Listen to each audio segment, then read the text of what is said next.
Manu Lanvin, fils de Gérard, qui est sa sublime mannequin et chanteuse très discrète. Gérard Lanvin est un papa fier de deux grands garçons, Léo, animateur et comédien de 34 ans. Et Manu, un musicien qui fête ce 24 novembre ses 49 ans. Ce dernier s'est construit une belle carrière rythmée par le blues. Lui qui a grandi en côtoyant des personnalités comme le groupe Téléphone, Paul Personne ou encore Bernie Bonvoisin. En 2015, il a fait la première partie de plusieurs concerts de la tournée de Johnny Hallyday. Resté vivant et a signé la musique du disque chanté par son illustre papa, Ici-bas, en 2019. Un beau parcours d'artiste passionné qui a croisé la route du légendaire Quincy Jones au Festival de Jazz de Montreux. Ce dernier l'avait invité à se produire au Jazz Foundation of America qu'il parraine à New York. Il vient de terminer une tournée, merci à vous tous de soutenir notre aventure et de venir de plus en plus nombreux au concert du diable. Quel beau pied de nez aux systèmes imposés, quelle belle famille de résistants nous formons ensemble. Croyez-moi, le meilleur reste à venir, hâte de replonger dans une prochaine décennie avec des balles neuves. Un nouvel album, un nouveau chapeau, des nouvelles bords, du sang neuf et les batteries rechargées à bloc. À tout à l'heure la famille, je vous aime. Le diable, a-t-il écrit sur son compte Instagram.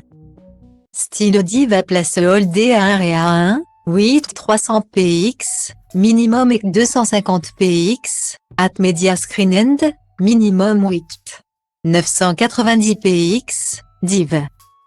À place Holdé à 1 et à 1, 8 620 px, minimum et 350 px, style. Cette passion de la musique, il la partage avec son père Gérard Lanvin, mais également sa maman. Très discrète, elle a connu une carrière musicale jusqu'aux années 1980. De son vrai nom Chantal Benoît. Jennifer Lanvin, 68 ans, a démarré son parcours professionnel comme mannequin. Mais avait commencé la musique dès son plus jeune âge. En 1972, après avoir été modèle pour l'agence Catherine Arle. Le virus de la musique l'a rattrapée en 1976, elle s'est lancée dans la musique avec le pseudonyme Jennifer. Son premier titre, Do It For Me, voire dans notre player, est une chanson disco qui connaît un joli succès en France et même en Italie où elle mènera aussi une carrière d'actrice.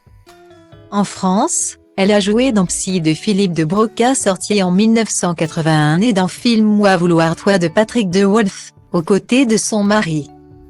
Toutefois, celle qui a sorti les albums Walking in Space et Via Dolce Vita a choisi de s'éloigner de la vie publique pour se consacrer à sa famille après son mariage en 1984 avec le héros de Marche à l'ombre.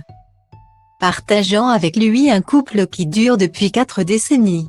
C'est à travers les mots de son époux que l'on aura des nouvelles de cette ancienne reine du disco.